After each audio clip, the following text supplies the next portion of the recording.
Boa noite, turma boa da Prime Web TV. Seja bem-vindo ao programa de número 25 do Troca de Miúdos, onde hoje a gente tem a honra de entrevistar o ex-presidente da Câmara dos Deputados e deputado por São Paulo, pelo PT de São Paulo, Arlindo Quinalha. Tem perguntas ao deputado e ex-presidente da Câmara dos Deputados? Mande aqui no 992775578 ou aqui na live do Facebook. Hoje também a gente faz transmissão pelo YouTube também do Rio Verde Muita Treta. Acompanhe lá, siga e compartilhe a nossa programação e ajude a cada dia mais essa grande programação a crescer a cada dia que passa. Hoje também a gente tem uma enquete no ar. Você que está acompanhando o programa hoje é a favor do impeachment do ministro Alexandre de Moraes? Era uma pauta que a gente estaria discutindo com o senador goiano Luiz do Carmo, mas por problemas técnicos e operacionais da assessoria do senador, hoje a gente não consegue falar com o senador Luiz do Carmo, mas a gente vai levar um programa no ar com excelente qualidade, com excelente convidado, que é o ex-presidente da Câmara dos Deputados do Brasil, Arlindo Quinalha, e também do Parlamento do Mercosul. E hoje temos a participação do professor e geógrafo Fernando Uman, que é pré-candidato a vereador por Rio Verde. O programa que faz você pensar está entrando no ar agora.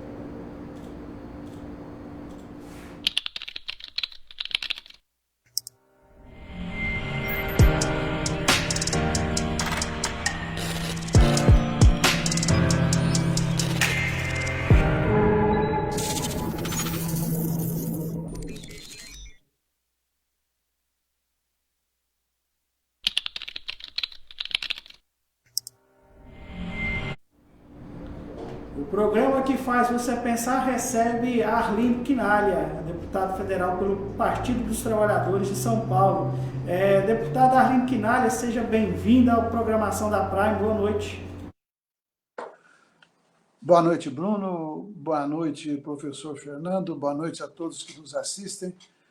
Eu agradeço pelo convite e espero que nessa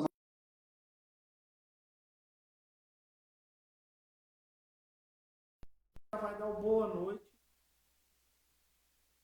Fernando Uman. Boa noite, Fernando. Boa noite, Bruno. Boa noite, deputado Arlindo. É uma satisfação enorme estar aqui de novo, Bruno, com vocês, podendo discutir assuntos importantes, relevantes aqui da nossa cidade. E aproveito para dar meu boa noite a todos os que estão nos assistindo.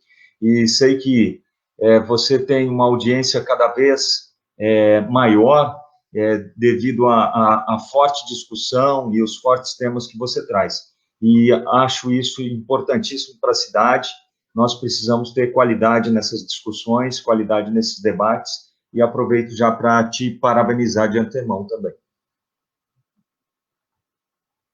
Um problema local, enquanto a gente tenta conexão com o deputado Arlindo Quinalha em São Paulo, ele está no isolamento social e trabalha diretamente em casa com a votação remota da Câmara dos Deputados.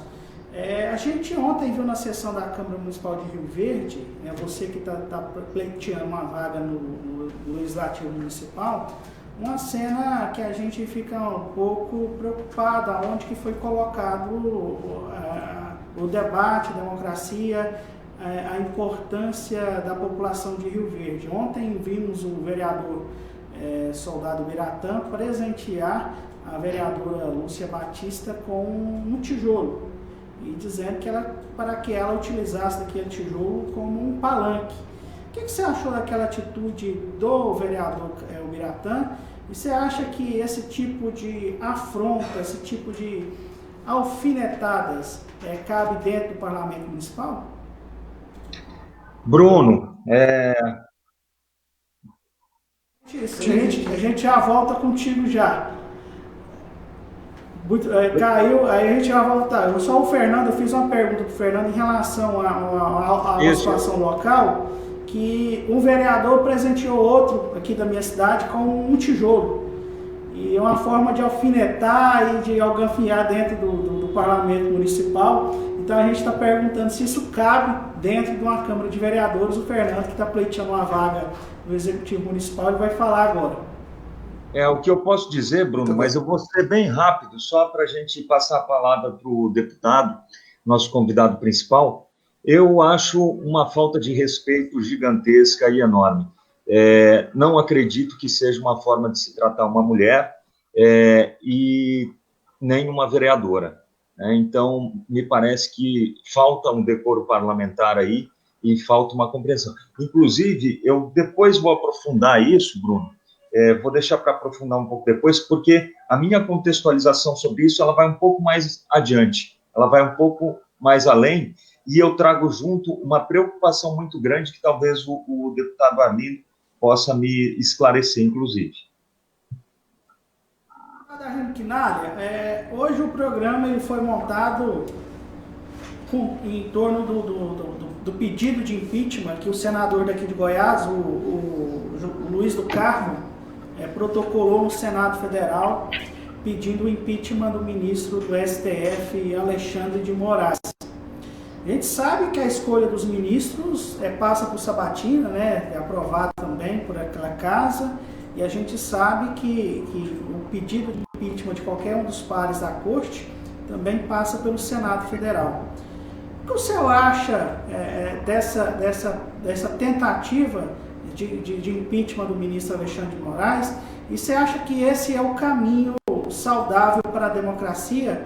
E se acha que a harmonia entre os poderes, a harmonia e a imparcialidade entre esses três poderes correm risco com esses pedidos de impeachment sem embasamento jurídico, legal, somente por uma dedução do próprio senador, que a gente julga ser para ele estar no programa, mas ele não está no programa hoje por problemas com a assessoria dele.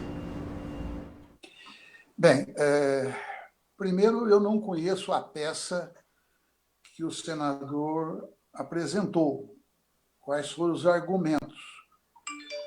Mas, mesmo assim, eu faço primeiro uma avaliação do papel que o Supremo jogou nesses últimos meses, especialmente no último mês. Por quê?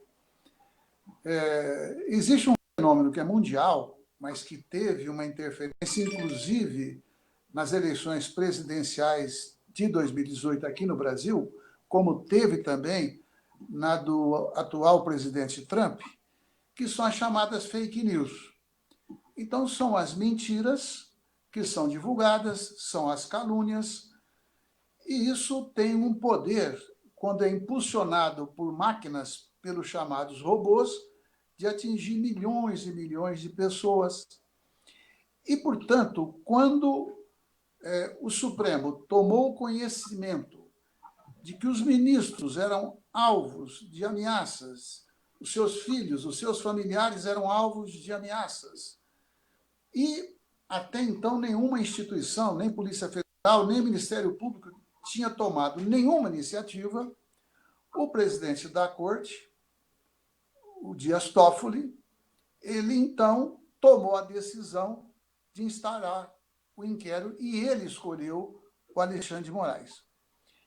Isso foi no começo de 19, era para ter terminado talvez aqui no começo de 2020, não tenho certeza das datas. Mas o fato é que acabou evoluindo, digamos, os fatos evoluíram, mas, na minha opinião, é uma involução da sociedade quando alguns, não se sabe exatamente quantos, começaram a se organizar e atacar, pedir o fechamento do Supremo, pedir o fechamento do Congresso Nacional, alugaram uma chácara na periferia de Brasília para fazer treinamento, inclusive militar, segundo o que foi noticiado. À época, houve muitas críticas, inclusive da Procuradoria-Geral do Ministério Público, e também de juristas. Ocorre que houve uma votação agora no Supremo Tribunal Federal e o resultado foi 10-1. Bem, o que, então, do ponto de vista da quase totalidade dos ministros, o processo é legal e é correto. Bom, porque eu não sabia que o senador tinha entrado com essa representação pelo impeachment. E quando você me convidou para participar, eu fui dar uma olhada. Ele entra com o pedido de impeachment porque o ministro Alexandre de Moraes vetou a indicação de um determinado nome para ser diretor-geral da Polícia Federal.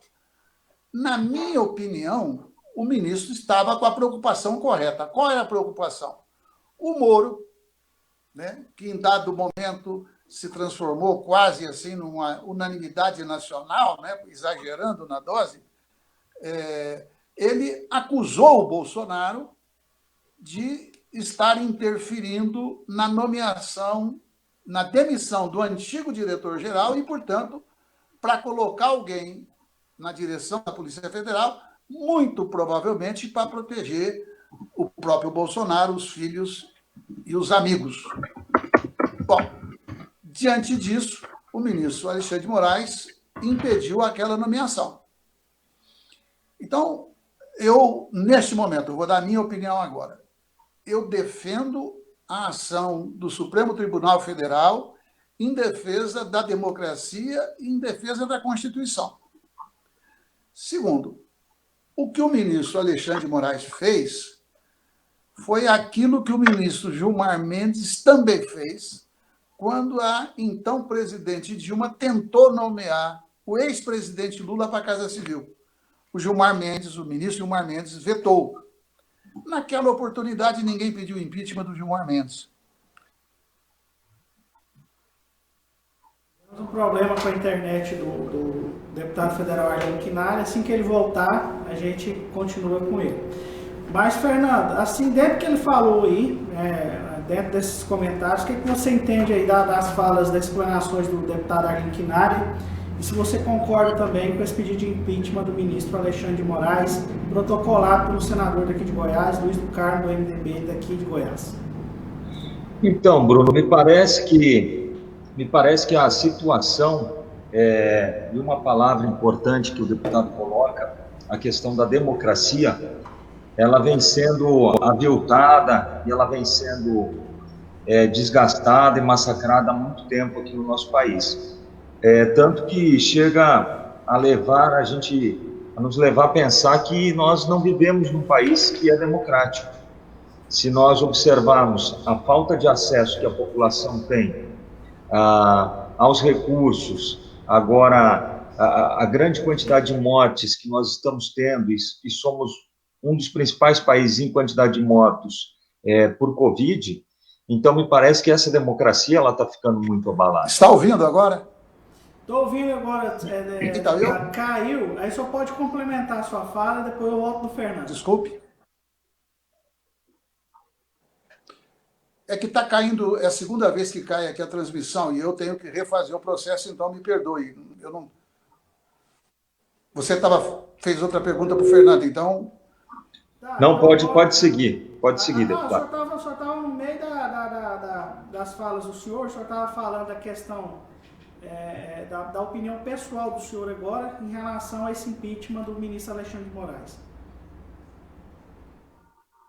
Então, na minha opinião, hoje o Supremo tem jogado um excelente papel em defesa do Estado Democrático de Direito. A maior prova é que o próprio presidente Bolsonaro enviou ministros militares aí nessa última semana para falar com os ministros e baixou o tom. Ele... No dia da posse, no dia da eleição do ministro Fux, que vai presidir o Supremo, o Bolsonaro fez questão de mandar uma mensagem de paz. Já estava passando da hora, porque o Bolsonaro escolheu governar pelo conflito. Na minha opinião, é uma forma dele esconder, me perdoe, mas é a minha opinião, dele esconder a incapacidade do governo dele de resolver problema. Mas agora... ameaçar a democracia, como ele fez reiteradas vezes, o Supremo e o Congresso deram a resposta à altura. Estamos conversando hoje com o deputado federal Arlindo Quinalha, do PT de São Paulo. e também com o professor e geógrafo Fernando Nuno, pré-candidato a vereador na cidade de Rio Verde, estado de Goiás. Arlindo, complementando essa parte do judiciário, a gente vê que o judiciário tem muitos que se comportam como semideuses. E tem uma maioria, a grande maioria do judiciário, dos juízes, se comportam como deve se comportar e como diz a letra constitucional, com respeito à Constituição, com respeito ao acusador e ao acusado, né? Ao réu e ao acusador, né? De forma imparcial, de forma ética. No governo Lula foi criado o Conselho Nacional de Justiça, que eu acho que foi um avanço, o CNJ, que é um tipo de um órgão que faz o crivo do Poder Judiciário. Você acha, na sua opinião, o CNJ está funcionando como deveria funcionar? Ou você acha que promotores, juízes ainda se sentem como semideuses, que acham que podem cometer os seus pecados, as suas atrocidades, que ninguém vai questioná-los ou que ninguém vai inquiri-los? Olha, Bruno, eu vou primeiro dar uma frase de pronto para responder. Eu acho que nem o Conselho Nacional de Justiça e nem o Conselho Nacional do Ministério Público conseguem dar o caráter democrático que o Judiciário e o Ministério Público precisam ter. Eles são, digamos, agentes públicos, eles têm que zelar pela justiça, digamos, e o Judiciário nem sempre faz justiça. E aí, evidentemente, que é uma frase, no geral, é uma opinião política, o que não significa que nós vamos condenar todo e qualquer juiz, todo e qualquer promotor, porque em qualquer estamento, em qualquer grupo profissional, há diferenças. Então, mesmo nas Forças Armadas, que muita gente estava quase imaginando que o Bolsonaro tinha força para dar golpe. Não tem força. Não tem força. As Forças Armadas não acompanham o Bolsonaro. E se tem um ou outro general de pijama que fala de forma entusiasmada, isso não fala em nome da corporação. Agora, eu estou dizendo, então, do ponto de vista de que uma sociedade, vamos pegar os Estados Unidos, de quem o Trump gosta demais, na minha opinião, a ponto de subordinar os interesses do Brasil aos interesses norte-americanos. Bom, lá é inimaginável alguém contestar uma decisão da Suprema Corte. É inimaginável. Bem, é claro que eu não estou dizendo que ali tudo também seja ótimo. Não necessariamente é. Eu acho também que não é. O Brizola, quando vivo, ele defendia eleições para juízes. Até porque, no próprio Estados Unidos, essa é uma experiência em instâncias inferiores. Então, eu queria separar, nesse momento, o Supremo Tribunal Federal, que eu reitero que está jogando um grande papel, a partir da defesa da democracia, que pode cometer erro, qualquer lugar pode se cometer. O ministro Gilmar Mendes, quando eu era presidente da Câmara, eu promovi um ato que não era de comemoração, mas, digamos, era uma efeméride quando se completou 50 anos do AI-5. E lá, o ministro Gilmar Mendes, na condição de presidente do Supremo, fez uma frase muito interessante. Ele falou, olha, o Supremo dá a última palavra, o que não significa que ela esteja correta. Ou seja, o próprio presidente do Supremo, à época, o ministro Gilmar Mendes, disse, olha, nós damos a última palavra, mas ninguém garante que a gente esteja certo. Então, eu acho que é um aperfeiçoamento constante. E aí, finalizo, o que preocupa é que são aquelas pessoas mais indefesas. Então, eu vou falar aqui das periferias de uma cidade como São Paulo. Aqui a polícia chega batendo, a polícia chega matando. Não todos os policiais, eu falo a polícia, porque os casos se sucedem. As pessoas se socorrem do judiciário e não conseguem nada. É lastimável. Então, eu creio que a tua pergunta tem que nos colocar para refletir e para, digamos, fazer o debate público e corrigir, né? Então, por exemplo, o prefeito de Porto Alegre, o Marquesan, ele é do PSDB. Ele tem uma declaração dele de hoje ou de ontem no jornal dizendo o seguinte, todas as vezes que o judiciário tiver que decidir entre o bem público e os seus interesses corporativos, o judiciário vai defender os seus interesses corporativos. Eu estou dizendo que é alguém do PSDB, para não parecer que é alguém do PT que quer fazer esse tipo de observação. Mas eu sou obrigado a ler até em legítima defesa, né? Bruno, você me permite fazer um apontamento? E é algo, deputado, que nós discutimos nos grupos universitários em relação ao golpe, quando o senhor fala do golpe. Me parece interessante essa leitura, e eu corroboro com ela, de que me parece que o golpe ele não venha pelo Exército, não venha pelas forças militares do Exército brasileiro. Agora, existe alguns colegas onde eles discutem, por exemplo, que esse golpe, talvez, diante de uma fragilidade da democracia, onde essa democracia ela se torna frágil no sentido em que as forças armadas, militares, e acho que o deputado caiu de novo. Seu comentário. Tá, então vou completar. E quando eu falava de democracia, Bruno, eu digo justamente em relação a isso, né? Até que ponto nós temos um aparato, em cima daquilo que você havia me perguntado antes, de nós termos um militar, por exemplo, entregando um tijolo para uma vereadora durante uma plenária, durante uma sessão, até que ponto, né, a gente não está com essa democracia tão ferida, visto que o Estado hoje ele está escolhendo quem vai viver e quem vai morrer.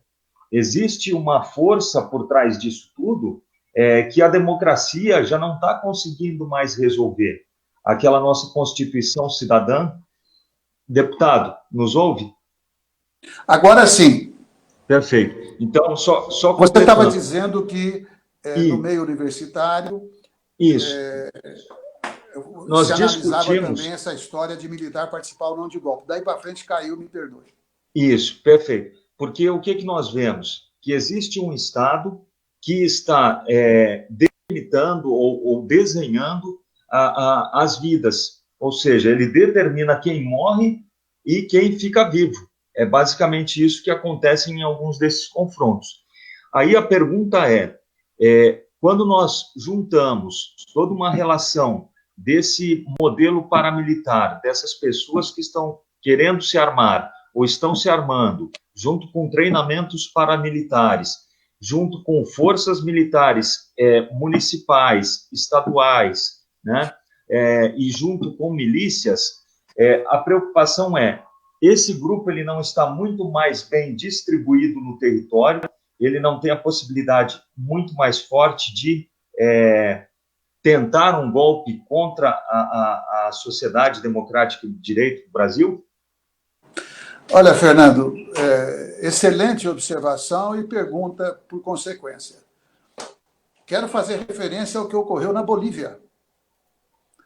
Evo Morales, e agora já existe vários estudos de centros universitários norte-americanos que demonstram que a OEA, Organização dos Estados Americanos, quando disse que havia um desvio na reta final da apuração, e ali, digamos, houve todo o papel que a mídia, digamos, normalmente cumpre, Bruno, a mídia alinhada ao grande capital, e hoje se prova que o Evo não tinha roubado as eleições. Não significa que ele acertou politicamente em insistir em ir para a reeleição, mas ele ganhou aquelas eleições. Chega um general, depois que as polícias militares da Bolívia se rebelaram, invadiram a casa do Evo, ameaçando a família do Evo, chega um general e dá um ultimato.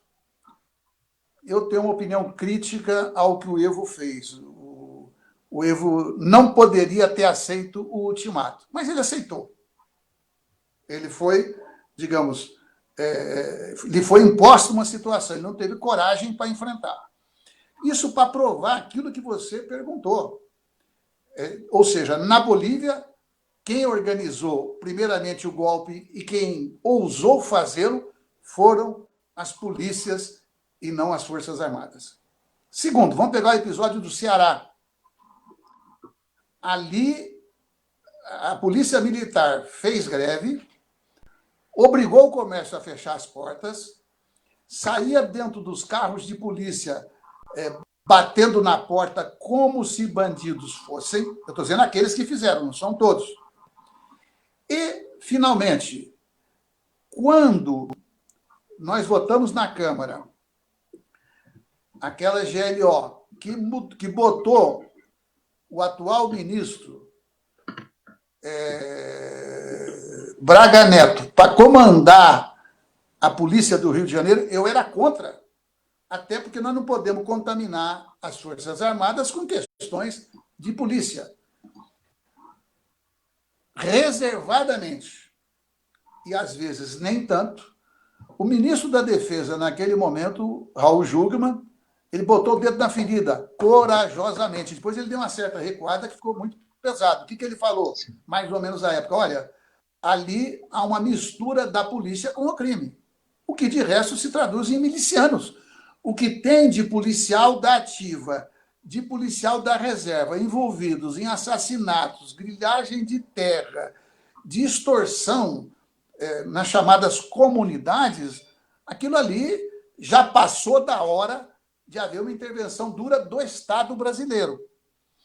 Bom, eu não gosto de dizer, eu digo aí é um padrão, eu não gosto de falar assim, não, é bem possível que vai ter um golpe. Sabe por que eu não falo nunca assim? Porque a gente pode acabar naturalizando o inadmissível. Não vai ter golpe porque nós não vamos permitir. Essa é a minha posição. Pode ser policial, pode ser quem for. Né? Pode ser quem for. E quando eles se envolvem e organizam forças paramilitares, aí é o fim da picada. É por isso, e aí eu volto àquela primeira pergunta do Bruno, que o papel do Supremo de calar a boca, pelo menos neste momento, desse pessoal, eles recuaram. O Weintraub, o ex-ministro, que até para sair do Brasil faz uma fraude, ele foi valentão, xingou todo mundo, falou que tinha que começar aprendendo no Supremo. Na hora que ele foi depor na Polícia Federal, o falastrão ficou calado, não teve coragem de falar um A.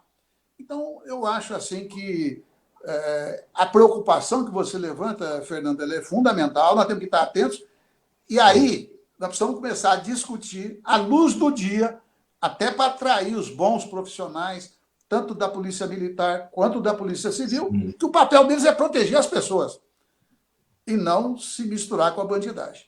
Pegando essa parte da fala do senhor, que eu acho interessantíssima, eu ia até falar dessa parte da questão das polícias militares. A Polícia Militar no Brasil, ela não tem um projeto de lei, ela não tem uma lei que fala da criação das polícias militares. São todos decretos e decretos muito antigos. Então, o que falta ainda é algo de uma regulamentação, não sei, assim, federal, ou cada estado fazer a sua lei das suas polícias, né? Então, acho que é um atraso até da própria segurança pública avançar até nesse debate também, que é de regularizar como forma de lei, não por decreto, a atuação das polícias militares. Eu vi que o senhor teve um cuidado e eu parabenizo o senhor por esse cuidado, e não é um cuidado que grande parte, eu vou falar da esquerda mais radical, de que fala que a polícia mata, que a polícia é sanguinária, sendo que a gente tem dentro das polícias, dentro do quadro das polícias, homens e mulheres que são escravos da letra da lei, que respeitam o Estado constitucional, que respeitam os governadores do seu Estado, respeitam os presidentes das suas assembleias, os seus deputados estaduais, a população, enquanto a gente vê situações de racha na Polícia de São Paulo, PMs que não querem mais seguir as ordens de João Dória. A questão do Ceará também, o governador Camilo Santana foi muito firme em não dar anistia às pessoas que estavam em rebeldia. Houve o ato impensado, mas um ato desesperado do senador Cid Gomes em entrar dentro do quartel da Polícia Militar do Ceará com a retroescavadeira. O Arlen caiu, Fernando. Então, eu passo a pergunta para você. Então, assim, como eu falei, as polícias não têm uma lei. Você acha que isso também não seria uma forma de facilitar a ação das milícias dentro dos corpos de segurança? Essa falta de uma legislação que proteja as polícias militares? E a despeito do que você falou, Bruno, e eu vou reforçar, e gosto muito da sua colocação, acho ela muito, muito apropriada. Nós estamos acostumados a generalizar no Brasil um grupo, um grupamento, uma classe de trabalhadores, uma classe de profissionais, por uma pequena quantidade de pessoas irresponsáveis no ato da sua profissão. E acho importante a gente resgatar esses bons profissionais da Polícia Militar, esses bons profissionais do Exército, esses bons profissionais que zelam pela segurança.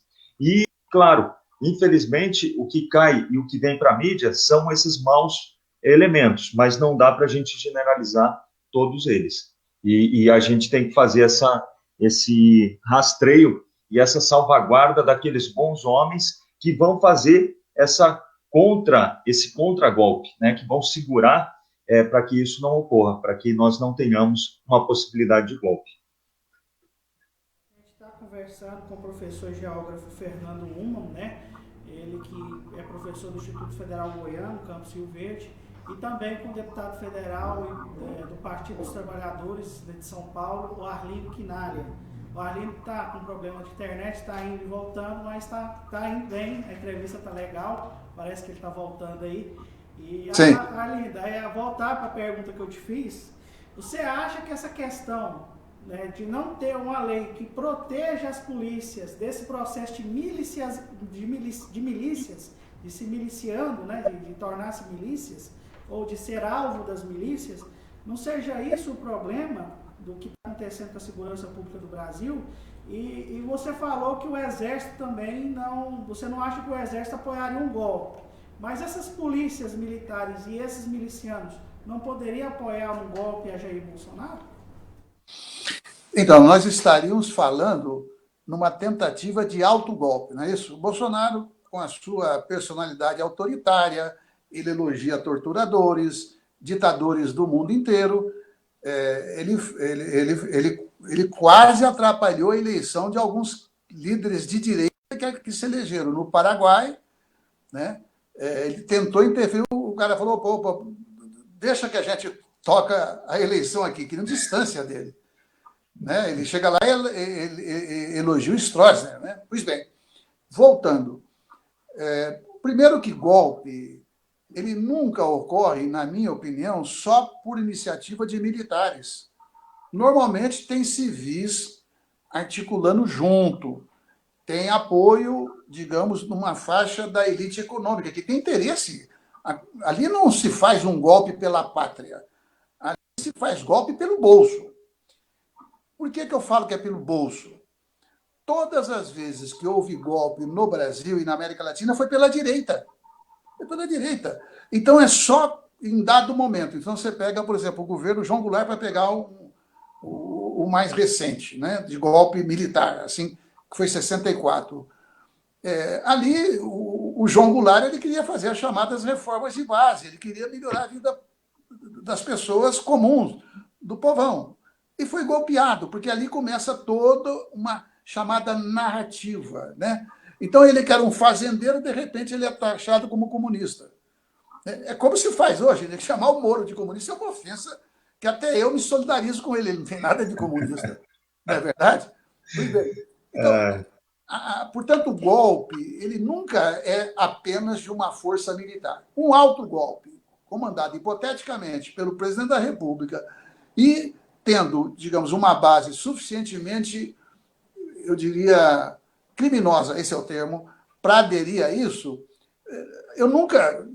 ninguém pode dizer, não, jamais vai acontecer. A história da América Latina não nos permite dormir totalmente em paz. Você tem que dormir com pelo menos um olho semiaberto. Né? Assim, então, é preciso um cuidado. O que você fala do decreto é da época da ditadura. O nome Polícia Militar foi instituído durante a ditadura militar. eu sou mais velho que vocês, é notório, e sou de uma cidade pequena. Eu me lembro ainda em que pés de uniforme tinha o uniforme de polícia, era chamado de Polícia Civil. Eu lembro até hoje o nome de um policial que nos tratava como moleques muito bem. O Toledo, para você ter uma ideia. Faz 50 anos que eu não lembrava dele. Ou seja, havia uma outra relação com a sociedade. Então, essa degeneração é criminosa. E a maioria não é criminosa. Vamos insistir nisso, é uma minoria. É uma minoria. Então, primeiro isso. Então, a origem está na ditadura. Segundo, eu creio que não é apenas a lei que vai, digamos, definir, e por definir, as coisas se organizam em segurança pública no Brasil. O índice de resolutibilidade dos crimes no Brasil é muito baixo. É muito baixo. Significa que falta treinamento? Muito provavelmente. Será que falta equipamentos? Muito provavelmente. Será que existe desídia por parte de outros? Provavelmente também.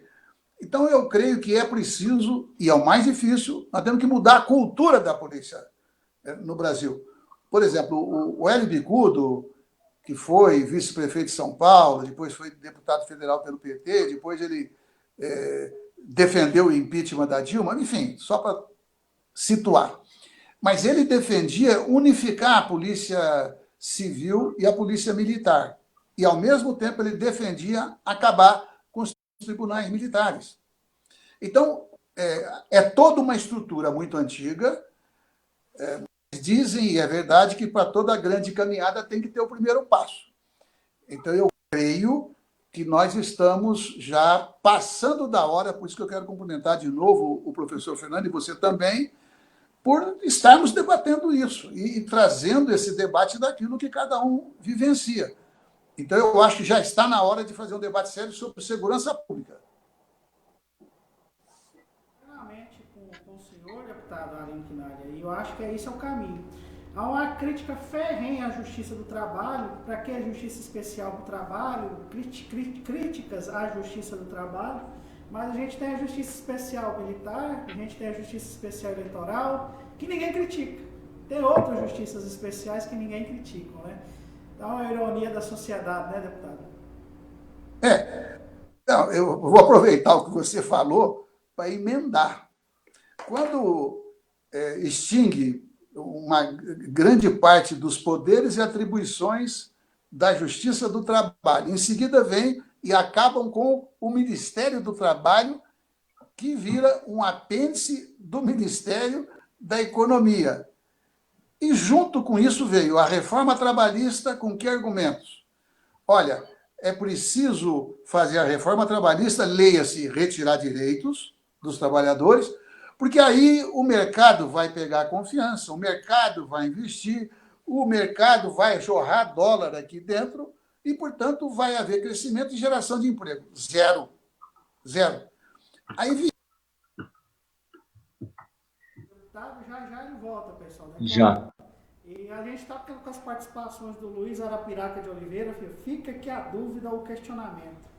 O que a casa tomará como providência para um vereador que ofendeu o colega em plena sessão ordinária falando sobre o caso do tijolo, né, na Câmara Municipal de Vereadores de Rio Verde?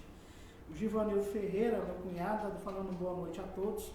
O Luiz Arapiraca também volta. Recentemente, a Folha de São Paulo fez uma pesquisa sobre as operações envolvendo truculências e excessos por parte dos policiais. Só o Estado de Goiás não ofereceu dados para a Folha. Agora fica a dúvida. Por que só Goiás não ofertou esses dados? Será que a violência nas operações são mascaradas? Será que mascaram os números aqui da violência policial em Goiás, Fernando? Bruno, essa pergunta é bem complexa da gente responder, né? Porque nós temos uma herança aqui, existe um histórico, me parece, dentro do território, em relação a, inclusive, formação de grupos, né? Diga, deputado. Pois é, eu parei na frase mais ou menos o seguinte, dizendo que ameaçaram até os aposentados, dizendo, olha, se não fizer reforma, vocês que estão recebendo essa miséria vão deixar de receber. Bom, e o modelo do Guedes era o modelo chileno. Vocês se lembram que o Chile era cantado em verso e prosa no Brasil pela grande mídia por vários economistas como um modelo da economia, como um modelo da Previdência. Pois bem, desde o ano passado, no segundo semestre, o Chile tem vivenciado as maiores manifestações da história do Chile. Chegou num ponto que a famigerada polícia chilena atirava nos olhos dos manifestantes. Mais de 300 ficaram cegos, além de assassinatos e por aí vai. O povo não foi para casa. O povo não foi para casa e agora está prevista um processo constituinte e, portanto, uma nova Constituição lá no Chile. Então, a grande vitória popular. O que ocorreu?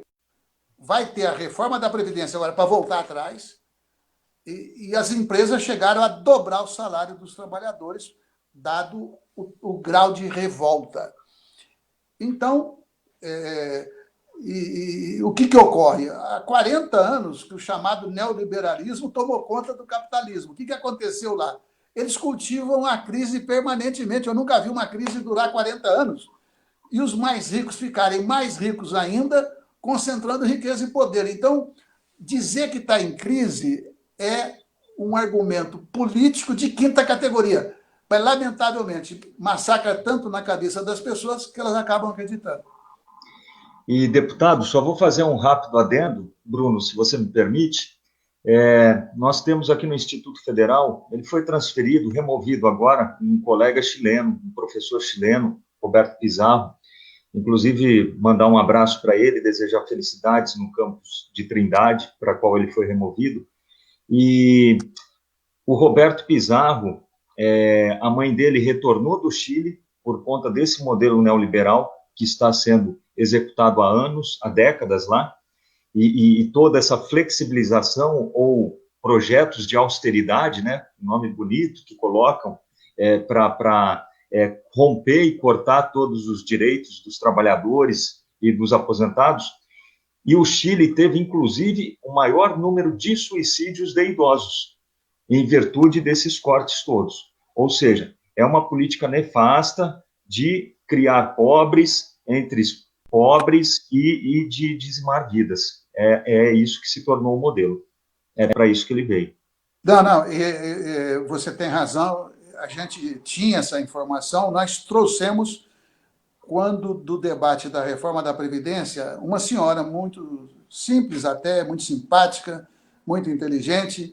Ela era, não sei se ainda é, a presidente da associação ou do Sindicato de Aposentados do Chile. O que ela relatou era de uma dramaticidade e, portanto, o aumento de suicídio, idosos passando fome. Começaram com 18, 19, 20 entidades de seguro privado, depois se concentrou em 2 ou 3 ou 4 no máximo, e tudo isso vai, digamos, garroteando, né? Vai asfixiando a própria população, especialmente a mais carente. É dramático. Eu vou falar que crise, né, que é falácia, né, do mercado, e é falácia realmente. Enquanto o povo brasileiro passa por uma crise tremenda com a redução de salário, com a explosão do desemprego, que hoje nem o próprio IBGE dá os números reais do desemprego do Brasil, nem a inflação real, realmente ela é divulgada pelo governo, porque a gente, cada mês que passa, vai ao supermercado, o preço da cesta básica aumenta pesadamente no orçamento do Estado do Brasil. E aí a gente vê a Bolsa de São Paulo sempre batendo recordes de pontos, sempre ganhando lucro, sempre ganhando, e o dólar disparado, o dólar que baixa, o dólar que parece que tem gente grande ganhando dinheiro com esse dólar alto, né? Você acha, Arlindo, que as crises, elas são criadas justamente para que esse mercado financeiro, esse fantasmagórico, essa entidade espírita chamada mercado financeiro, ganhe dinheiro? Olha, Evidentemente que você pode ter aspectos da economia que chamem a atenção, mas a dívida pública americana é a maior do planeta, e eles continuam sendo a maior potência econômica militar da história da humanidade. Então, não é que não haja crise. Então, por exemplo, falando dos Estados Unidos, vamos lembrar da crise do sistema financeiro norte-americano por causa das chamadas subprimes. Bom, por que aconteceram as subprimes? E o que é subprime para quem estiver nos assistindo, até para recuperar aí a reflexão? O que ocorria? Uma classe média em condições pegava e comprava uma casa financiada. Depois pegava essa casa e dava como garantia para comprar um carro de luxo. A mesma casa para garantir um barco, digamos, de qualidade. Então, era uma verdadeira arapuca. Era uma cadeia de eventos que não tinha sustentação. Por que isso, de repente, explodiu? Era tudo irreal. Mas por que foi possível? Foi exatamente quando, no governo do Bush, eles afrouxaram as regras do sistema financeiro. Então, ali foi, né, digamos, o caminho primeiro, a primeira medida para permitir que aquilo acontecesse. Bom, depois que acontece, quem é que vai em socorro daquelas empresas, grandes empresas, que se utilizaram desses mecanismos? O Estado. A General Motors, ela foi estatizada nos Estados Unidos. Inimaginável. Imaginável, não é isso? A meca do capitalismo, né, vai lá e estatiza a GM. Estatizou, saneou com dinheiro do povo, que é dinheiro público, e depois devolveu a GM para os acionistas. Então, é permanente. Vocês vão se lembrar, possivelmente, a Light, quando ela foi privatizada no Rio de Janeiro, então os donos que compravam iam lá e dilapidavam, pirateavam a empresa. E o Estado estatizava. Depois que estatizava, depois que saneava, privatizava de novo a Light. Está falando sobre a questão dos mercados, né? Que ele caiu de novo e ele está voltando já, porque a entrevista está muito boa e a gente está gostando bastante aqui. Fernando, eu já vou entrar com ele agora na parte da MP do saneamento básico, que foi aprovado pelo Senado Federal. O que você achou desse novo marco legal? Você acha que isso vai ser bom para as cidades, bom para a população? E se realmente aquilo que está especificado lá em 2037, o Brasil vai ter 99,9% de saneamento básico a todos os lares e casas, apartamentos, como fala também aquelas moradias também lá dos manguezais em Manaus, né, que foi um dos fatores que o Covid-19 disparou também no Amazonas, né, por causa da situação da moradia e do saneamento básico da capital Manoara. Você acha que a lei é um marco na revolução do saneamento básico, ou você acha que ela é um retrocesso, Fernando? Então, Bruno, vou começar aí pela sua consideração final, mas eu vou deixar você repetir, talvez, a pergunta, para dar um espaço maior para o nosso principal astro da noite, o deputado.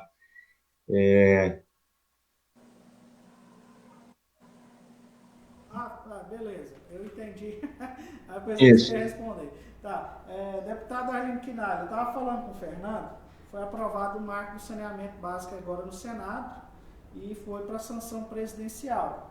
Muitos estão dizendo que vai ser privatizada a água, que agora as estatais vão controlar o sistema de águas do Brasil. Outras pessoas defendem porque os pequenos municípios agora podem se unir em consórcios e podem criar suas próprias companhias para gerir o saneamento dessas cidades, desses pequenos municípios. O qual sistema de consórcio eu sou fascinado e amo demais. Eu vejo o consórcio Nordeste lá com os governadores do Nordeste funcionou bem na questão da pandemia. O que o senhor acha do marco legal do saneamento? Vai funcionar? Funciona? O senhor tem algumas restrições? Eu vejo que o PT no Senado fechou o voto, né? A bancada votou toda contra o marco legal do saneamento. O que pensa o deputado Arlindo Quinalha sobre esse marco legal do saneamento? onde muitos dizem que é um avanço e outros tantos dizem que é um retrocesso. Bom, eu vou dar um exemplo aqui do estado de São Paulo, a Sabesp. A Sabesp é uma empresa estatal que tem participação do capital privado na forma de ações na Bolsa e que ela atua praticamente em todo o estado. Os municípios que têm porte e que conseguem fazer uma empresa estatal municipal têm ali uma fonte de arrecadação primorosa, que não é fácil um município ter arrecadação independente de ICMS e de outras fontes que vêm tanto do governo estadual quanto federal. Então, qual que é o argumento, então, para haver, digamos, a privatização, que é a proposta que foi aprovada pelo Congresso Nacional contra o nosso voto?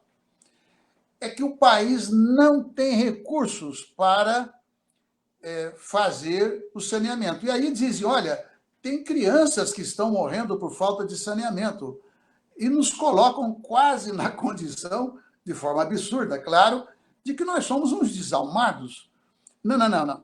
Desalmados são eles, que são capazes de pisar em cima do cadáver de criança ou de pessoas que não têm acesso ao saneamento para ganhar dinheiro. Alguém pode perguntar com razão, mas se não fosse esse modelo, qual que seria? Bom, então a primeira coisa, onde houver uma estatal da água, está arrecadando ou não muito dinheiro? Está.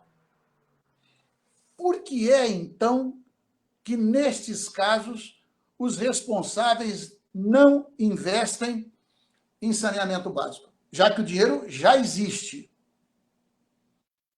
Bom, aí abre para para várias possibilidades. Eu vou dar um exemplo.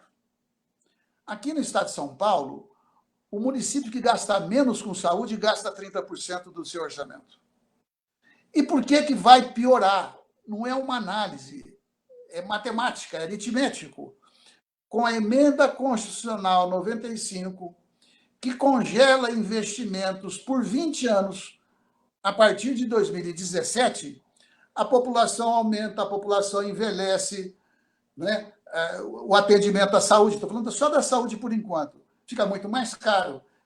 Idem para a educação, idem para a segurança pública, idem para a assistência social. Ou seja, você, na hora que você estrangula, digamos, os entes federados, sejam eles municipais e estaduais, você obriga a situação, e o Guedes tentou isso quando a gente aprovou a emenda, a PEC 10, ele queria obrigar exatamente os estados a privatizarem os bancos estaduais, estatais, que ainda existiram, que existem, queria obrigar a privatizar o setor da água, etc. Então, isso chama-se negócio. Vou dar outro exemplo. O Brasil ele é um dos fundadores dos BRICS, o governo Lula. Bom, ali tem um banco de fomento. Sabe quanto que o Brasil pegou até agora desse banco de fomento, que tem 100 bilhões de cara para poder investir? 10% de quem pegou mais. Eu vou dar outro exemplo.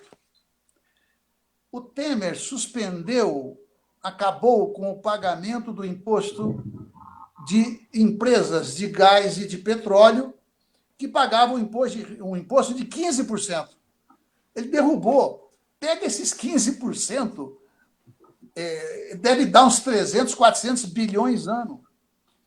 Em 2019, de perdão de dívida, multa, refis, etc., foram 400 bilhões.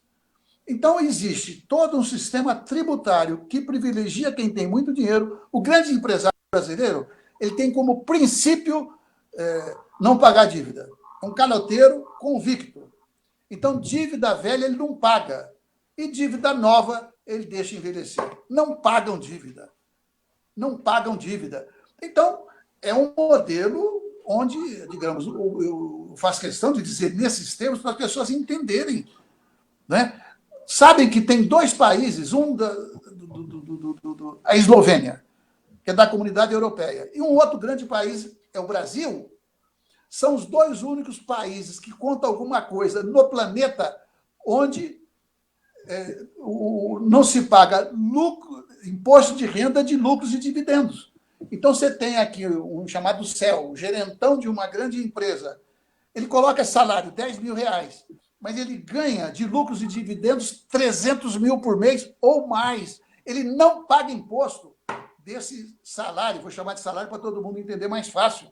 Essa é a realidade do Brasil. Quem mais paga imposto no Brasil é pobre, porque mais de 50% é imposto indireto. Você paga imposto quando vai comprar uma bala, quando vai comprar arroz, uma caneta, etc. Proporcionalmente, o pobre paga muito mais, porque a caneta custa a mesma coisa para o pobre e para o rico. Então, eu sou contra esse marco regulatório, não é porque sou contra o investimento, temos que buscar, e tem várias outras fontes de financiamento. É um grande negócio para quem puder comprar. Não é por acaso que a China está entrando no Brasil comprando todas as empresas de eletricidade. Ela está pensando no futuro. Isso me envergonha como brasileiro. E, Bruno, posso fazer um adendo? Aproveitando a fala, sempre muito importante e bem assertiva do deputado. A água é um grande negócio, né, deputado? Nós sabemos disso, ela vem sendo privatizada no mundo inteiro. Então, empresas, por exemplo, como a Nestlé, vem ganhando altos lucros com a privatização de água. E no caso do Brasil, o que nós temos hoje? Nós temos 100 milhões de pessoas que não têm esgoto. Nós temos 35 milhões de pessoas que não têm acesso à água potável. Ou seja, são 235 milhões de habitantes, onde boa parte, quase metade dela, ainda não tem acesso à rede de esgoto.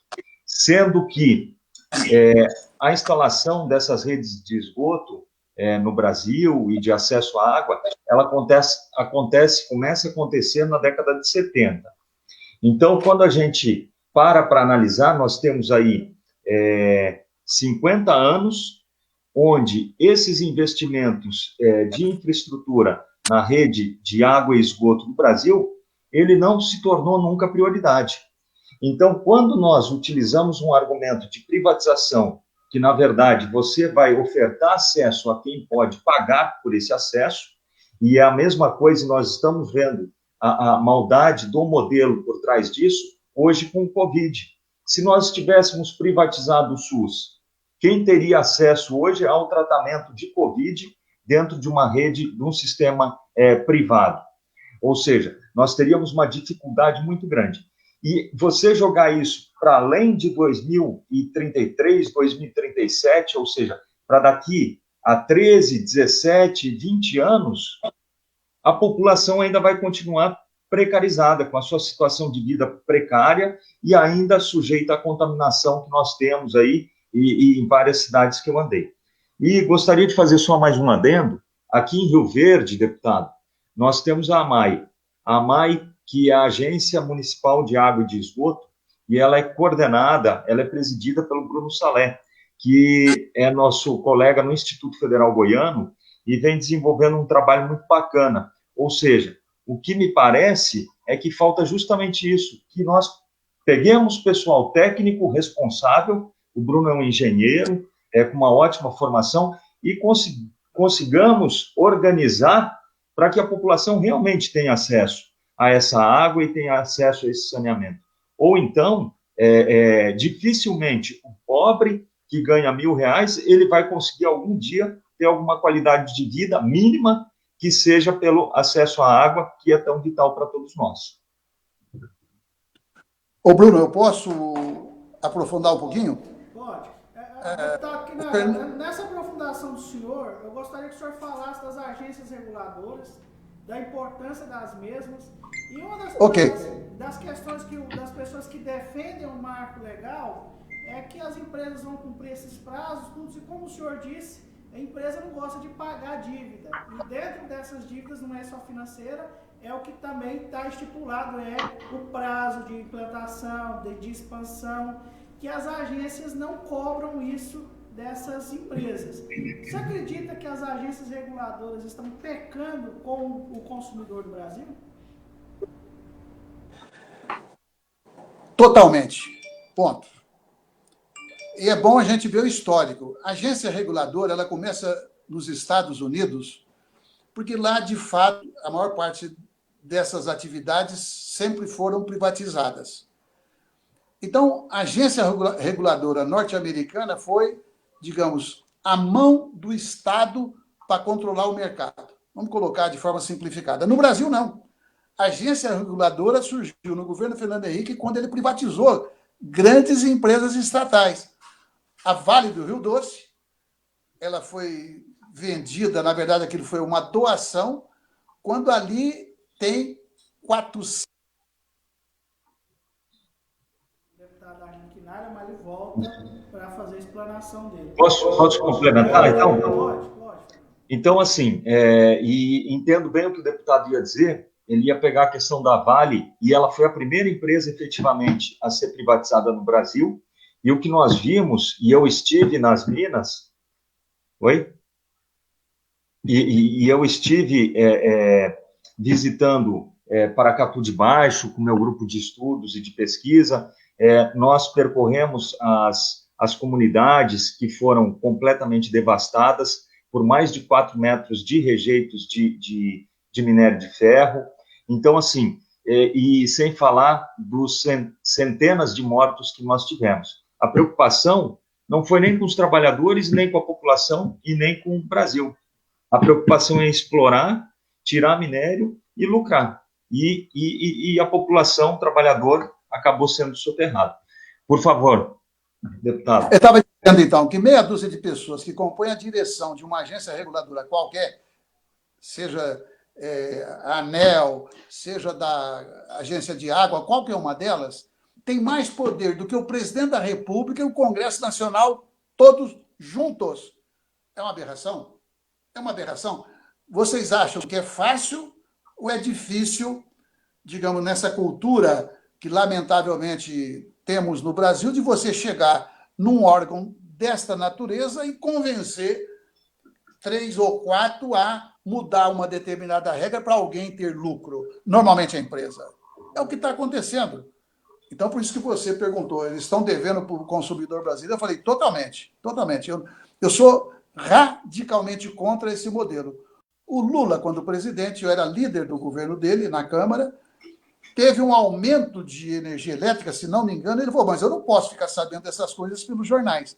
E ali, então, nós fizemos uma pequena alteração, que era o seguinte: a agência reguladora tem toda a liberdade para executar a parte técnica. Agora, quem dá a linha política é o governo eleito democraticamente. Mas eu queria, Bruno, falar a respeito do que o Fernando também já disse, em parte. Eu quero acrescentar. Primeiro, a água tem algo chamado uso múltiplo da água. A água é para beber, a água é para irrigar, a água é para, digamos, você dar alimento para populações ribeirinhas, etc. Bom, então, quando você privatiza uma hidrelétrica, você dá um poder para aquela hidrelétrica descomunal.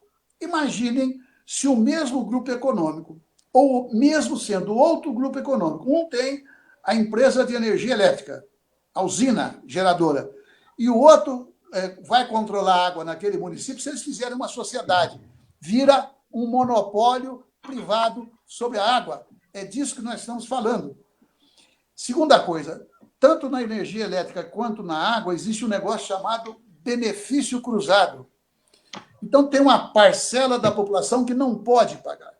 Então, alguém que pode pagar um pouquinho a mais, paga um pouquinho a mais para chegar água lá para aquelas pessoas que não teriam acesso. Com a privatização, vocês acham que vai ter benefício cruzado ou não? Não terá. Não tendo benefício cruzado, por isso que eu pedi para falar depois do que o Fernando falou, as pessoas pobres, aí sim, é que não terão acesso. Então, eles usam, porque a pessoa, para ter acesso, vai ter que pagar. E se não pagar, tem água? Né? Aquilo não é, digamos, brincando, né, uma sociedade para socorrer pobre. Não é nada disso, ali é para ganhar dinheiro. Terceiro, toda vez, imagine, digamos, uma lógica até pueril, primária, mas se você tem uma empresa estatal de água e se você pegar todos esses recursos para poder fazer investimento na própria água, fazer saneamento, quando você coloca o interesse do lucro, você vai primeiro tirar o lucro daquele empresário, o que ele investiu ele vai querer recuperar em pouquíssimo tempo, portanto, o que vai sobrar para investir também é muito pouco. É por isso que, desde o primeiro momento, eu defendi o quê? Há outras fontes. Finalmente, se está na mão do Estado, e com esse brutal desemprego que nós temos hoje, então nós temos aí praticamente 13 milhões de desempregados, 6 milhões de pessoas que, digamos, não têm emprego fixo, mais 4 milhões de desalentados. Então, nós somos 30 milhões de pessoas que não têm hoje como sobreviver. Então, fazer saneamento básico, fazer construção civil, quando o Lula instituiu o Minha Casa Minha Vida, era duas coisas. Era a pessoa ter casa, mas não só. Era também você gerar emprego, porque a construção civil é um dos empregos mais baratos. Enfim, esse é um debate que a gente é minoria no Congresso, né? E no Congresso, desde quando o Lula era presidente, que eu fui líder, depois fui líder no governo Dilma também, é o seguinte, toda vez que estiver ali colocado o interesse do capital e o interesse do trabalho, lamentavelmente, é difícil a gente fazer prevalecer o interesse de quem é empregado. Então, são 19 horas, são 20 horas e 9 minutos, né? Programa Trocando em Miúdos. Aqui está conversando com o deputado federal por São Paulo, do Partido dos Trabalhadores, Arlindo Quinalha, e com o professor universitário geógrafo Fernando Uma, que é pré-candidato a vereador na cidade de Rio Verde, aqui no estado de Goiás. Deputado Arlindo Quinalha, falando um pouco sobre a renda básica emergencial, o Paulo Guedes falou que pode aumentar mais, conceder mais 3 parcelas decrescentes, reduzindo o valor das parcelas. O PT defende que seja instituído a renda básica de cidadania, que foi aprovada, né, pelo senador, um projeto pelo senador Eduardo Suplicy, que faz falta no Senado Federal, como faz falta Eduardo Suplicy no Senado Federal, que instituiu a renda básica de cidadania. O presidente Bolsonaro sempre disse em verso e prosa que não entende economia, mas quando é para falar do auxílio emergencial, ele fala que o governo não tem dinheiro, e prova que ele realmente não entende economia, porque o governo brasileiro tem dinheiro e dinheiro a rodo. A gente conhece o deputado Mauro Benevides Filho, do PDT do Ceará, que foi secretário da Fazenda, do Planejamento do Estado do Ceará, e foi um dos homens que fez o plano econômico presidenciável Ciro Gomes. Ele diz que com um liminar no Supremo ou um projeto de lei no Congresso Nacional, que rapidamente ele conseguiria isso, ele poderia pegar o FAT, ele poderia pegar o FUST, o Funtel, que só o FUST tem 25 bilhões de reais lá, que não pode ser mexido, porque é para mexer somente em investimento das telecomunicações, de telefonia fixa, que o ministro Hélio Costa veio aqui e também dá explicação didática sobre como é que é utilizado o FUST no Brasil. Você acha que o Bolsonaro e o Paulo Guedes conhecem realmente a máquina do Estado brasileiro, conhecem o Brasil e estão preocupados em ajudar esses brasileiros que estão passando por esse problema da pandemia agora? Bem,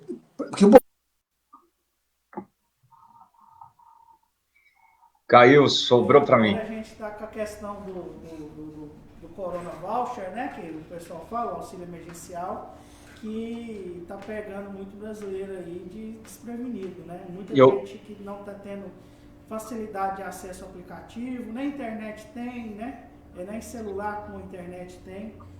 O que você acha que está passando essas pessoas hoje em dia no Brasil e qual que seria a solução mais fácil e mais rápida para atender esses brasileiros? Deixa eu pegar carona aí, então, Bruno, no teu comentário, que eu acho extremamente relevante, só que eu vou trazer ele para uma pertinência local. uma pertinência da cidade. O que nós temos? Nós temos um país que tem recursos, nós temos um país que tem dinheiro e que tem o dever, a obrigação de assistir a população. Isso é pontual. Essa é a função de um governo, é assistir a população, é gerar emprego, é gerar estrutura, é isso que o país tem que fazer. E só para complementar, antes do deputado, em Rio Verde nós também temos dinheiro. Nós temos que utilizar esse dinheiro também para sanar as dificuldades dessa população nessa hora. Porque não adianta só chamar de capital do agronegócio e não mostrar onde é que está o resultado na hora que a população precisa. Deputado. Eu estava dizendo que o Bolsonaro, eu nunca vi ele fazer um discurso sobre qualquer matéria, ainda mais economia. Agora, o Guedes, que o mercado acreditava, que o mercado dizia que em 2019 o Brasil ia crescer 3%, o Guedes já merecia, se o Bolsonaro tivesse conhecimento e coragem, demitido há muito tempo. Porque ele não resolveu um problema e tenta fazer ajuste fiscal durante a pandemia, pelo amor de Deus. Então, eu vou citar 3 exemplos que o Bolsonaro tem o dinheiro que ele quiser. O dinheiro que ele quiser, vou repetir. Primeiro, nós aprovamos a legislação no Congresso quando ele propôs, através de decreto, o que nós aprovamos, que passasse a estar no estado de calamidade pública. Foi aprovado. Segundo, nós permitimos, através também de aprovação de legislação no Congresso, que a chamada regra de ouro não fosse obrigatório de ser cumprida. O que significa isso em linhas muito gerais? Você não pode emitir títulos para custear a máquina, mas nós aprovamos que agora pode. Terceiro, a própria emenda constitucional 95 ela foi flexibilizada para esse período de pandemia. Eu não sei se eu consigo localizar de forma rápida. Quando eu digo que o Guedes ele quer fazer ajuste fiscal em plena pandemia, é que eu, por causa de uma outra discussão, eu tinha separado, mas eu não vou achar aqui agora, é uma pena, aquilo que nós aprovamos para o Bolsonaro usar e que ele não está usando. Então, por exemplo, eu me lembrei agora de um dado apenas. Para ajudar estados e municípios, nós aprovamos 60 bilhões. Sabe quanto que ele deu até agora? 15 bilhões. Programa de emprego e renda é a mesma coisa, uma proporção praticamente igual. Então, ele não quer usar o dinheiro. Estupidamente, por quê?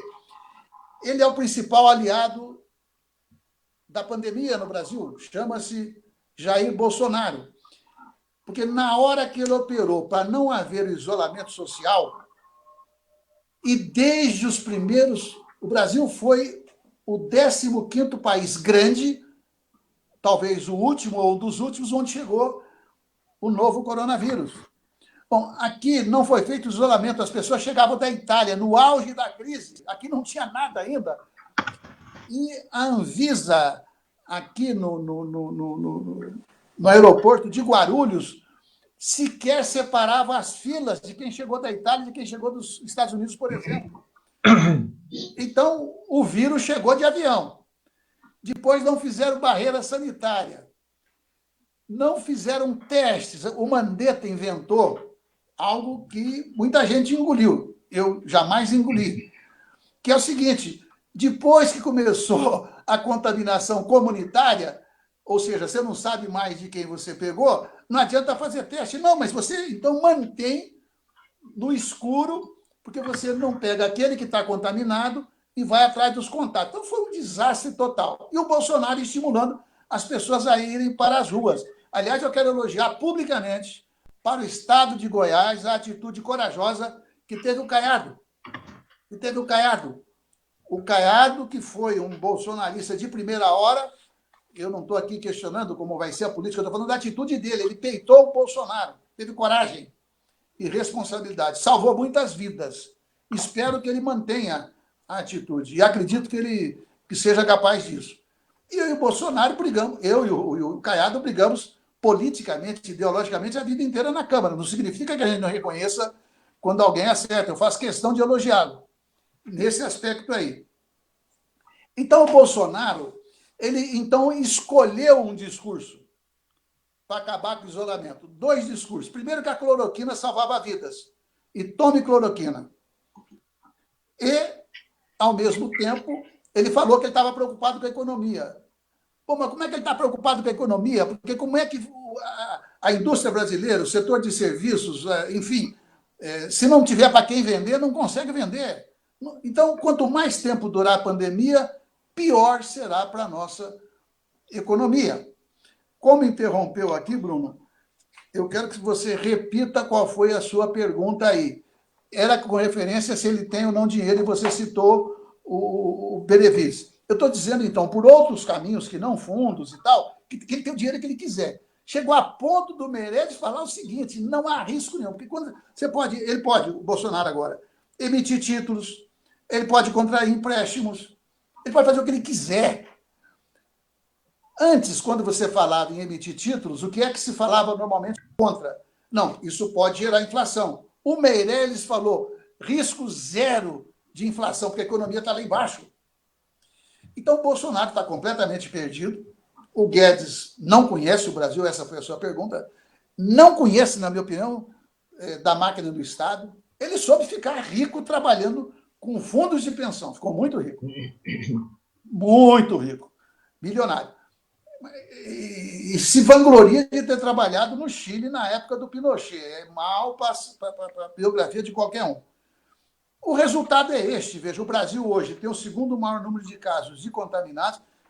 Eu tenho aqui os dados, até para as pessoas saberem. Veja, a China tem 1.439 bilhões de habitantes. Teve 83 mil casos. 4.634 mortos. O Brasil tem 212 milhões, teve 1.207.000 de contaminados e até ontem 54.434 mortes. Vou falar da Índia agora. A Índia tem 1.379.752.000 habitantes. Contaminados, 491.000. 4 vezes mais do que a China, 5 vezes mais do que a China. Mas morreram apenas comparativamente 15.308. Repito, o Brasil já morremos aqui 54.434, dados de ontem. Então, se a gente pegar China, Índia, pulando os Estados Unidos, que o Trump seguiu o mesmo caminho. Bruno, posso complementar? Que eu falava isso justamente numa live ontem, na verdade, sobre esses dados e sobre esses números. E só na questão da China, por exemplo, desses menos de 5 mil mortos que o deputado citou, na verdade são 4.600, 4 mil e tantos, desses 4.500, dessa população morta, ela estava em Hubei, ou seja, que foi o berço, o marco do início do Covid. Então, quando nós falamos nesse número de mortos, significa que de 1 bilhão e 400 milhões de habitantes, a China salvaguardou todo o restante da sua população. E o mais afetado, efetivamente, acabou sendo o local de origem. Posso? Pode complementar, Fernando, que a gente já vai passar para perguntas para os finalmente aqui para o deputado Henrique Nara. Não, eu estava dizendo, então nós somos o país que... Por favor, deputado. Desculpa, o Fernando está falando? Não, eu só lhe complementei em relação à China, deputado, porque eu estive na China, eu tive uma viagem marcada já há muito tempo, e nós íamos fazer uma missão científica, e acabei indo durante a pandemia, só que foi bem no início dela. E isso que o senhor fala realmente aconteceu, ou seja, quando nós caímos no aeroporto de São Paulo, não existia nenhum tipo sequer de indicação de que nós deveríamos ficar em quarentena, de que nós deveríamos ficar em casa, que nós deveríamos isso e aquilo. E aí, o que eu fiz? Como as instruções todas que eu recebi, elas foram ou na China ou na Europa durante a conexão, eu já sabia da periculosidade. Então, eu abortei a visita, porque eu sou paulistano, abortei a visita aos meus familiares em São Paulo e vim direto para casa. E fiquei 15 dias trancado aqui em casa. Mas assim que saiu, todo mundo tirou suas máscaras, jogou no lixo, entrou no primeiro free shop ali e já saiu se misturando a população. Então, é muito comprometedor. Obrigado por ter me ajudado aí, já que está caindo aqui, me disseram, eu estou na minha casa, que é o problema aqui do YouTube, que está caindo para todo lado. O meu Wi-Fi está bom por enquanto. Mas eu, por sorte, aqui, eu agora localizei, Bruno e Fernando, enfrentamento de emergência de saúde pública, dotação 44,9 bilhões. O Bolsonaro e Guedes, até agora, disponibilizaram 12 bilhões e 900 milhões. Manutenção de emprego e renda, 51,6 a dotação, bilhões. Foi disponibilizados apenas 11,1 bilhões. Eu acertei no auxílio a estados e municípios, era 60,2 bilhões e eles disponibilizaram apenas 15 bilhões. Apoio às micro e pequenas empresas. A dotação foi de 35,9 bilhões, 36 bilhões para arredondar, e foi disponibilizado 15,9, apenas 16 bilhões. Tem 20 bilhões ainda. Então, o Bolsonaro, ele nem ajuda a combater a pandemia e nem tampouco ajuda a gerar emprego. Então, nós estamos naquela fase que especialistas definem como areia movediça, porque nós nem fizemos o isolamento de forma adequada. De 27 capitais, em 20, a velocidade da contaminação está aumentando ainda. Aqui, no caso do estado de São Paulo, não é na terra do Fernando, diminuiu, mas no interior, que eu venho do interior de São Paulo, no interior agora é 60% da contaminação. Enfim, é uma tragédia continuada, né? E a única coisa que o Bolsonaro não poderia alegar é falta de dinheiro. A gente viu que, principalmente no governo Lula, houve um esforço muito forte na integração da América Latina, na América do Sul, né, com a Unasul, com o Mercosul. O senhor foi presidente também do parlamento do Mercosul, se eu não me engano, ou fez parte do parlamento do Mercosul. Como é que o senhor está vendo hoje essa relação entre Brasil e Argentina? O senhor acha que teme pelo fim do bloco? E também, falando sobre o Mercosul, Bolsonaro soltou um foguetório danado, um acordo com a União Europeia. Aquele acordo com a União Europeia era bom e parece que aquele acordo subiu no telhado porque alguns países europeus também votaram contra esse acordo com o Mercosul, principalmente com o Brasil, governado por Jair Messias Bolsonaro. Bom, o acordo União Europeia e Mercosul, ele vinha sendo construído há várias décadas.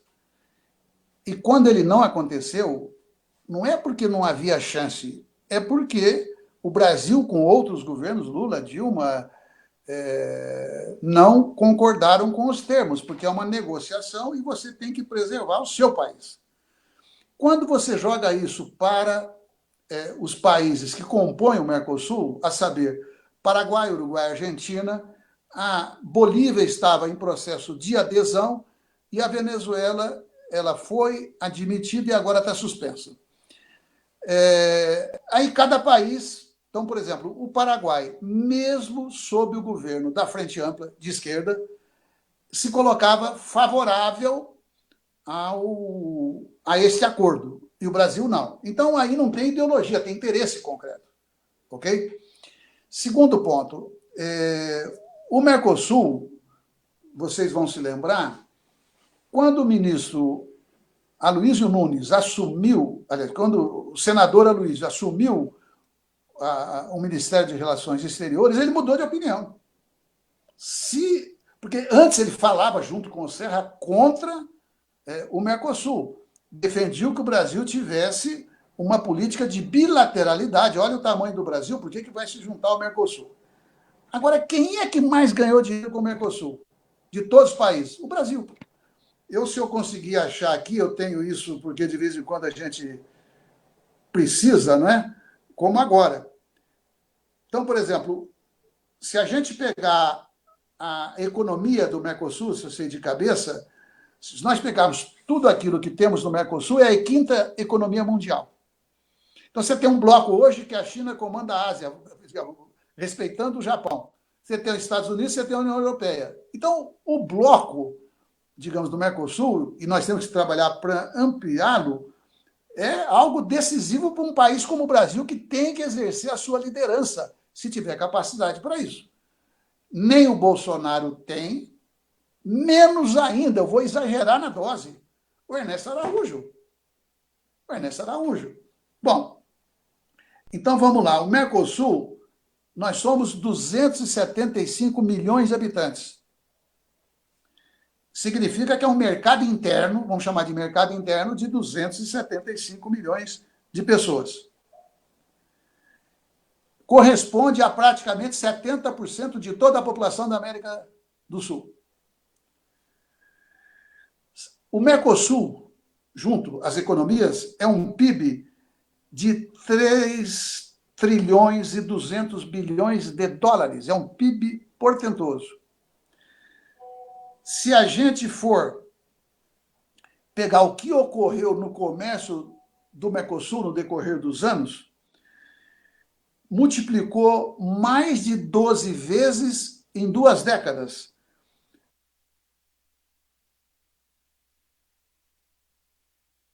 Essa parceria Brasil-Mercosul está correndo perigo agora? Porque recentemente a gente viu os dados, Fernando.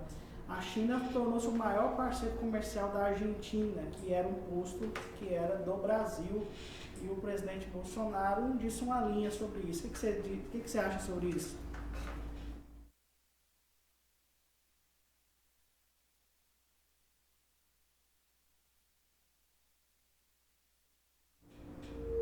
Fernando, seu áudio está fechado. Perdão, Bruno.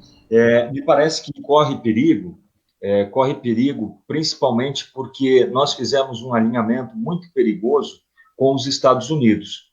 Na medida em que é bom ter parceiros, é importante ter as parcerias, é importante se dar bem com os Estados Unidos, porque nós sabemos da política imperialista que ele tem de inserção e de intervenção territorial dentro de outros países, mas nós não podemos esquecer que os Estados Unidos ele é um concorrente nosso, ou seja, ele é um competidor nosso. Isso significa o quê? Significa que quando nós temos um mercado consumidor de 1 bilhão e 400 mil pessoas, que é o mercado consumidor chinês, e que é o mesmo lugar da onde os Estados Unidos, por exemplo, exporta, né? Nós estamos perdendo esse mercado e estamos correndo o risco de competir com os Estados Unidos e perder de aprofundar isso que o deputado falou, que é o fortalecimento do Mercosul e também uma possível parceria com a China. Complementa para nós aí sua fala. Eu estava dizendo o seguinte, Bruno, 87% da exportação de produtos industrializados do Brasil é para o Mercosul.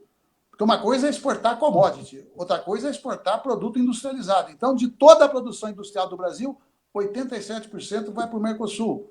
Se a gente somar o que nós temos aqui de água, de petróleo, de gás, veja, a Venezuela, só para provocar quem não gosta da Venezuela, tem a primeira reserva de petróleo do mundo, é a maior, está na Venezuela.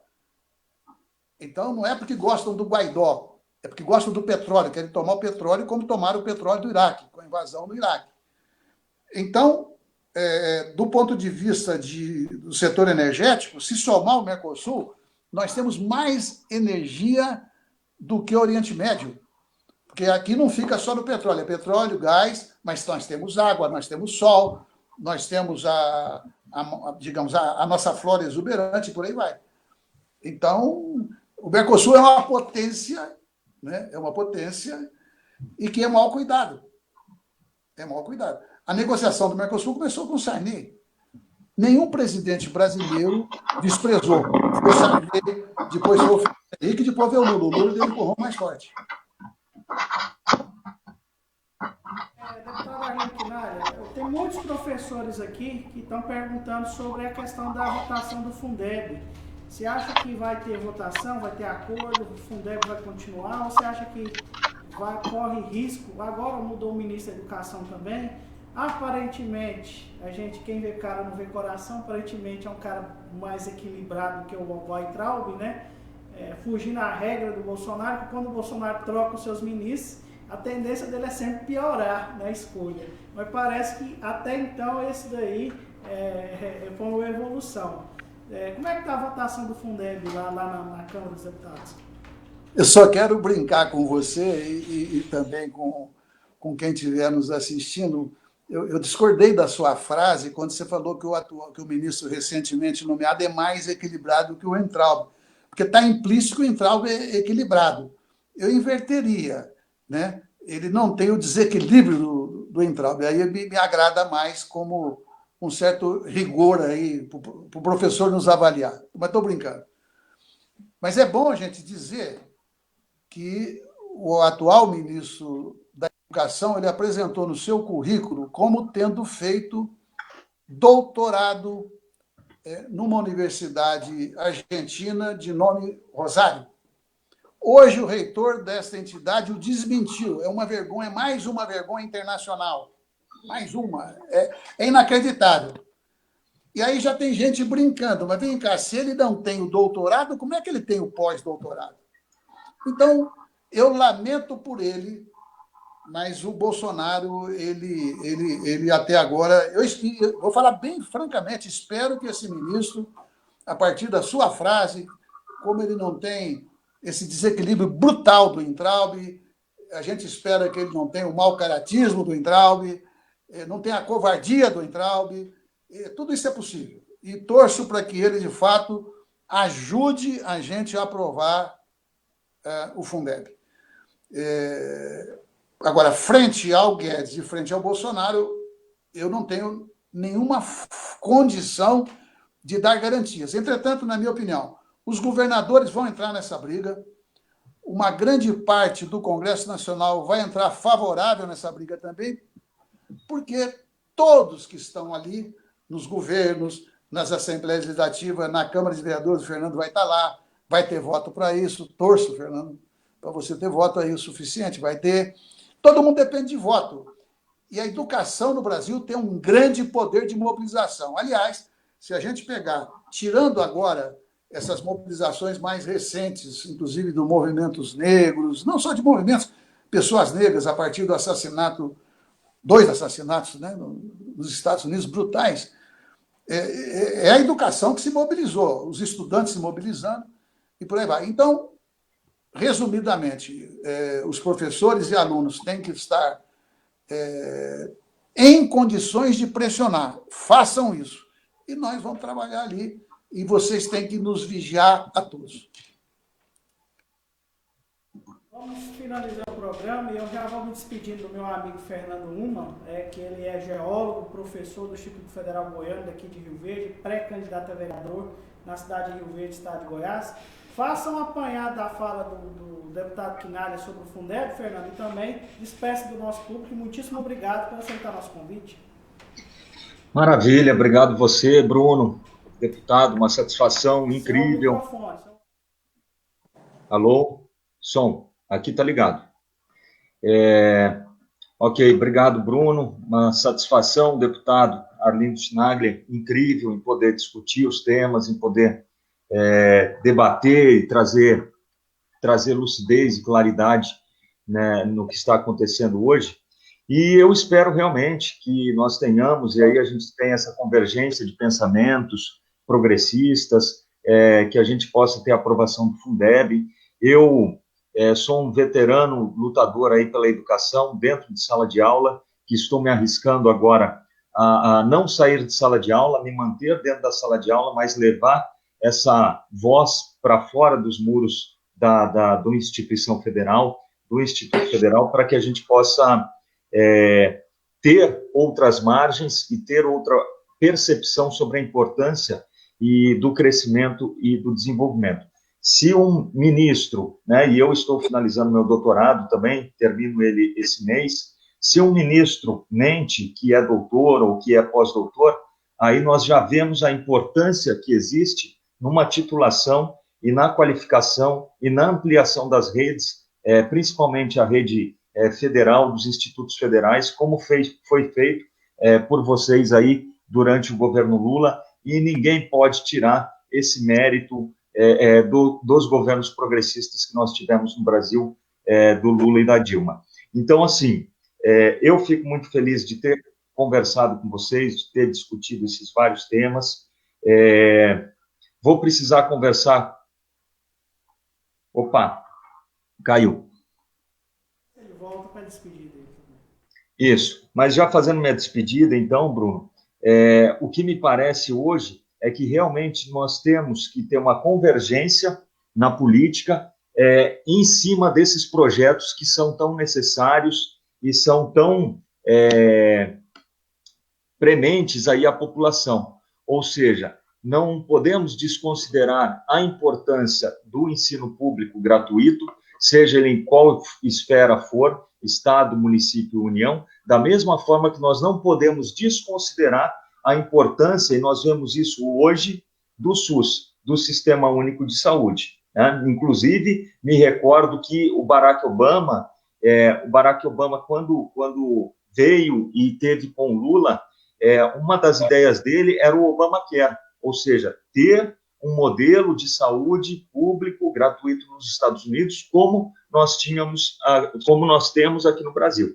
Então, o investimento na educação, ele é tão importante quanto o investimento na saúde, quanto o investimento na infraestrutura, e eu tenho certeza, e não é possível, né, que deputados federais e que senadores, mesmo de direita ou mesmo do lado do governo, eles não aprovem e não deem ganho de causa para aquilo que é tão necessário à população. Então, fica aqui o meu abraço, meu carinho pela conversa, adorei, precisamos de mais conversas dessas mesmo. Deputado, é uma satisfação incrível conhecê-lo, é um prazer. Vou pedir para o senhor, 5 minutos depois que nós encerrarmos a live, que eu tenho que lhe passar uma informação sobre um dos nossos projetos principais aqui para a cidade, e que em breve a população vai estar sabendo, mas que recai diretamente lá na Câmara de Deputados Federais, e vamos precisar desse apoio. Então, só tenho a agradecer pelo espaço, Bruno, a tua condução aí brilhante nas tuas perguntas, o Bruno sempre com perguntas bem consistentes para a gente trazer a fundo a realidade do que está acontecendo no Brasil. E agradeço a todos que nos assistiram até agora e me despeço com meu muito obrigado e se cuidem. Eu falei com o Fernando Humo, geólogo e professor do Instituto Federal Goiano, pré-candidato a vereador por Rio Verde. Deputado Arlindo Quinalha, muitíssimo obrigado por falar com a Web TV aqui do interior de Goiás, daqui de Rio Verde. Muitíssimo obrigado pela simpatia que sempre tratou comigo nas redes sociais. E foi muito aberto, solícito, né, na hora que eu convidei o senhor topou na hora, então...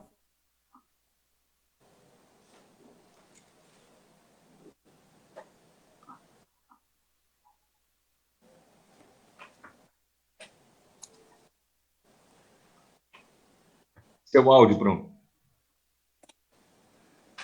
Vocês estão me ouvindo? Pois bem, é que eu te ouvi até um determinado momento, quando você me agradeceu, nem precisa, eu que agradeço pelo convite. Da mesma forma, Fernando, eu quero dizer que gostei da maneira como o Bruno conduziu e também gostei muito das suas opiniões, das suas intervenções, que inclusive me ajudaram, porque com essa história de estar caindo a todo momento aqui, o Bruno e vocês deram um jeito nisso. Queria, então, sugerir, Bruno, não sei se é possível, que depois você montasse esse programa, porque se você não conseguir por aqui, eu vou ver se eu consigo por Brasília, porque eu quero divulgar, né, através aqui das minhas redes, não são tão fortes, mas alguma penetração nós temos. Eu não estou te ouvindo, Bruno. O programa já está sendo transmitido ao vivo agora no Facebook. Eu vou enviar o link para o senhor e para o Fernando, para vocês me ajudarem a compartilhar, que isso me ajuda a crescer na internet, eu agradeço muito. Pois é, eu farei com o maior prazer, e se a gente tiver jeito de, digamos, acabar com essas descontinuidades até onde for possível, eu tenho gente que é capaz de fazer isso lá, que trabalha com a gente. Então, eu quero te agradecer, cumprimentá-los, deixar um abraço também, e claro, para todos aqueles que, digamos, nos assistiram, né, e eventualmente mandaram questões aí para vocês. E eu sei que chegaram até porque o Fundeb surgiu, me parece, a partir de professores interessados. Então, eu só tenho a agradecer, deixar um abraço e desejar ao Fernando sucesso na empreitada. Eu acho que, pelo que eu ouvi, eu já tenho experiência, ele não é tão diferente na sua vida daquilo que ele falou aqui, o que, digamos, me sensibiliza e torço para que você ganhe essa eleição. Um abração. Pergunta do Fundeb veio da cidade de Campo Formoso, na Bahia, veio de Givanildo Ferreira da Cruz, ele é professor lá em Campo Formoso, e perguntou sobre a pergunta do Fundeb. A Rose Cruvinel também fala, o Weintraub no Banco Mundial pode estremecer as nossas relações com a China? Rapidamente, deputado, você acha que estremece nossa relação com a China? O Weintraub no Banco Mundial? Não, vou falar bem claro. Desde sempre, o Weintraub é tão irrelevante que ele não tem esse poder. Mas quando o presidente da República se calou, evidentemente que a China algum troco deu naquele momento. Espero que não tenha sido no tema dos respiradores. A China é pragmática.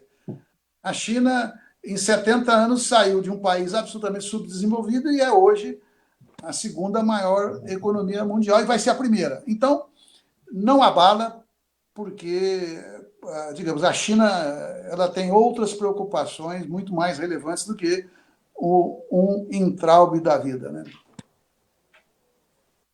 Enquete, é o primeiro programa que a gente abre uma enquete perguntando se você era a favor ou não do impeachment do ministro Alexandre de Moraes. 75% das pessoas que acompanharam o nosso programa hoje dizem que ser contra o impeachment do ministro Alexandre de Moraes.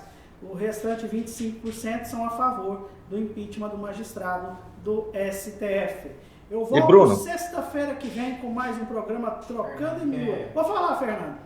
Só um minuto, só fazer um complemento. Nós fizemos uma live pelo projeto Wi-Fi do Instituto Federal Goiano, projeto da Diretoria de Extensão, onde eu discuti, deputado, só a questão da China hoje, dessa minha viagem, dessa minha incursão por lá. Então, quem tiver interesse, tem lá no site da Direx, pode acompanhar, ficou muito bacana e vem bem ao encontro disso que o deputado finalizou, o deputado Arlindo finalizou. Ô, Bruno, umas 2 ou 3 vezes o Fernando defendeu o SUS. Eu sou médico, lutei pelo SUS a vida inteira e não falei nada. Eu quero encerrar, então, Fernando, com a permissão do Bruno, dizendo o seguinte: uma picada de cobra, que aqui no Brasil não custa nada para ninguém, nos Estados Unidos fica em mais de $100 mil, só para as pessoas terem dimensão do que seja o trabalho espetacular. E para quem não acreditava no SUS, está vendo agora, como você observou, que se não fosse o SUS, a carnificina por causa da Covid-19 seria ainda maior. Então, a nossa luta, e o Fernando já demonstrou esse compromisso, é agora a gente insistir na luta pelo SUS e também pela educação de qualidade, que distribui renda. Isso. Sexta-feira que vem, com mais um convidado sensacional aqui nesse programa que faz você pensar. Forte abraço, turma boa da Prime Web TV. Boa sorte.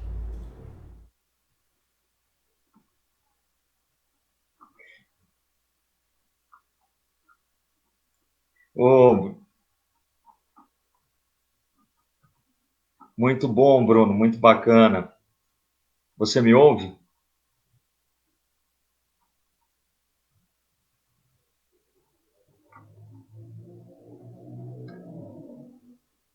Alô, Bruno, na escuta? Deputado Arlindo caiu de novo. Aguardar o retorno dele.